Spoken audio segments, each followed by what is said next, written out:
Hello students, welcome to Edumantra channel. আমি Debu sir, আর আমরা continue করব ইন্ডিয়ান ন্যাশনাল মুভমেন্টের সিরিজটা। বিফোর স্টার্টিং দিস ভিডিও, একটা important quotation by none other than C R Das. উনি বলেছেন, I don't want that sort of swaraj which will be for the middle classes alone. I want swaraj for the masses and not for the classes. That is C.R. Das for you. C.R. Das was the first mayor of Kolkata. Very important for your exam. WBCS and any other competitive exams এই কোশ্চেনটা কিন্তু তোমরা পেয়ে থাকবে। তাহলে তোমরা কি করবে, যখনই কোশ্চেন পেপারে এই কোটেশনটা দেখবে, you search for C R Das and OMR শিটে গিয়ে সিআর দাসের যেই অপশানটা ওটা টিক করে দেবে। এনিওয়েজ, আমরা পড়ছিলাম 19th সেঞ্চুরি নিয়ে, দ্যাট ইজ বিটুইন 1800 অ্যান্ড 1900।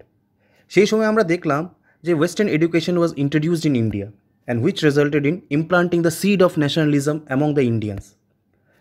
সমাজের বিভিন্ন স্তর থেকে ভারতীয়রা এগিয়ে আসছিলেন এবং ওরা বিভিন্ন সেন্টারে, দ্যাট ইজ বেঙ্গল, উড়িষ্যা, বিহার, মাদ্রাস, বোম্বে, সব জায়গায় ওরা নতুন নতুন পলিটিক্যাল অ্যাসোসিয়েশন গড়ে তোলার চেষ্টা করছিল।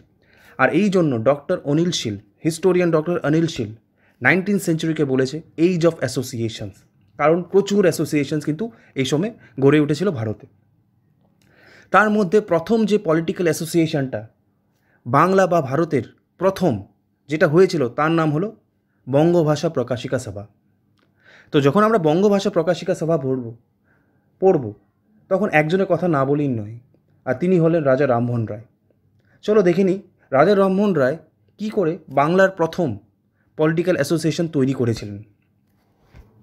চলো এবার জানা যাক যে বঙ্গভাষা প্রকাশিকা সভা কেন তৈরি হলো আর কীভাবে তৈরি হলো। আর তার জানার জন্য আমাদেরকে যেতে হবে টু দ্য ইয়ার 1813।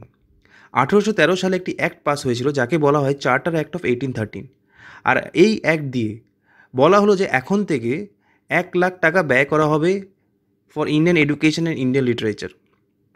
এই জায়গাটা কিন্তু একটা ইম্পর্ট্যান্ট একটা পয়েন্ট আমাদের পরীক্ষার জন্য।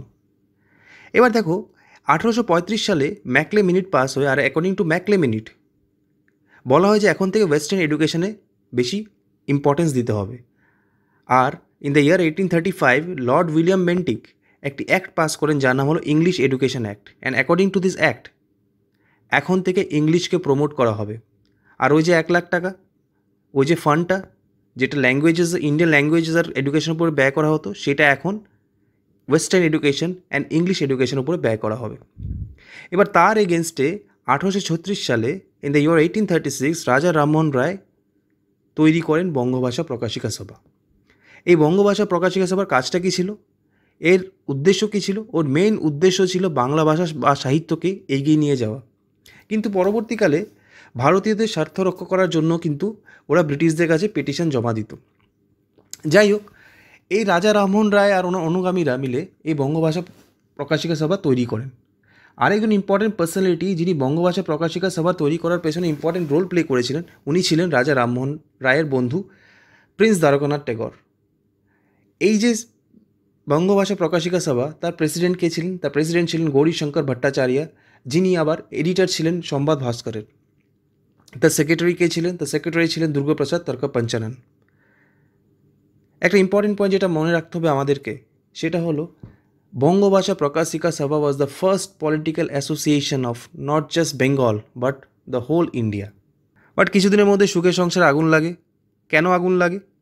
আগুন লাগলো এই কারণে যে ওই যে ডিসিশন নেওয়া হলো যে আমরা ব্রিটিশ পলিসির এগেনস্টে কথা বলবো, ব্রিটিশদের নীতির এগেনস্টে কথা বলবো, সেটার এগেনস্টে আবার কিছু কিছু সদস্য বলতে থাকে না, আমরা ব্রিটিশ পলিসির এগেনস্টে কথা বলবো না, আমরা ব্রিটিশদের এগেনস্টে যাব না।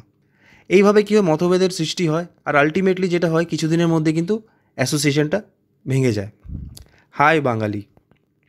যাই হোক, ইন দ্য মিন টাইম রাজা রামমোহন রায়ের খুব ঘনিষ্ঠ বন্ধু উইলিয়াম অ্যাডামস ভারতে আসেন।